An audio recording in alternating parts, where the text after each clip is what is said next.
ஸ்டார்டிங்கில் வந்து ரொம்ப பயந்தவங்க இவங்க தான். ஸோ என்கிட்ட வந்து இது வரைக்கும் இந்த மாதிரி கொஸ்டின்ஸ் வந்து எந்த ஸ்டூடெண்ட்டும் கேட்டதில்லைன்னு சொல்லலாம். அவ்வளோ கேட்டுகிட்டே இருந்தாங்க. நான் ஃபுல்லாக எக்ஸ்பிளைன் பண்ணிடுவேன்.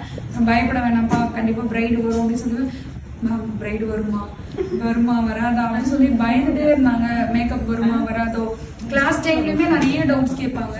அதில் வந்து மேக்கப் பற்றி கேட்குற டவுட்டை விட அவங்க கான்ஃபிடென்ட்டில் தான் நிறைய டவுட் வரும். நம்ம முடியுமா முடியாதா அப்படின்ட்டு. பட் ஸ்டார்டிங்கில் நிறைய டவுட் கேட்டாங்க. பட் அதுக்கப்புறம் வந்து பார்த்தீங்கன்னா அவங்க டவுட்டே கம்மியாயிடுச்சு. அதாவது மேக்கப்பில் டவுட் வரும், மற்றபடி என்னால் முடியுமா மேம் பண்ணிடுவேனா, ஏன்னா எனக்கு வருமா மேக்கப், எனக்கு பிரைடு வருமா, அந்த டவுட் அவங்களுக்கு வரவே இல்லை. அந்த கான்ஃபிடென்ட் வந்து நானே பார்த்தேன். அது அவங்களுக்கு கொஞ்சம் கொஞ்சமாக இம்ப்ரூவ் ஆகிட்டே இருந்துச்சு, இன்க்ரீஸ் ஆகிட்டே இருந்துச்சு. ஸோ ஆட்டோமேட்டிக்காக அதை ஃபைனலாக அவங்க அவுட்புட் பார்க்கும்போது வந்து அவங்க ஃபுல்ஃபில் ஆகிருப்பாங்கன்னு நினைக்கிறேன் நான். ஸோ குழந்தையெல்லாம் விட்டுட்டு ட்வின் பேபி வேறு அவங்களுக்கு. ஸோ 2 பேரையும் விட்டுட்டு வந்தது ரொம்ப பெரிய விஷயம். அவங்க வந்துட்டு எக்ஸ்ட்ரா வந்து வரதாலும், ஸோ எவ்வளோ லாங்லேருந்து வராங்க, இருந்தாலும் பரவாயில்ல அப்படின்ட்டு எஃபர்ட் போட்டு வருவாங்க. கற்றுக்கணும், ப்ராக்டிஸ் பண்ணணும், டவுட் கேட்பாங்க. நைட்டு 11 மணி 12 மணிக்கெலாம் மெசேஜ் பண்ணுவாங்க.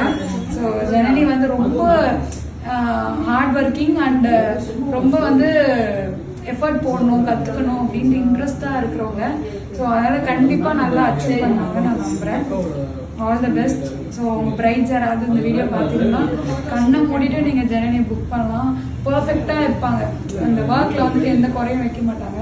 ஸோ நீங்கள் கான்ஃபிடென்ட்டாக தேங்க்யூ.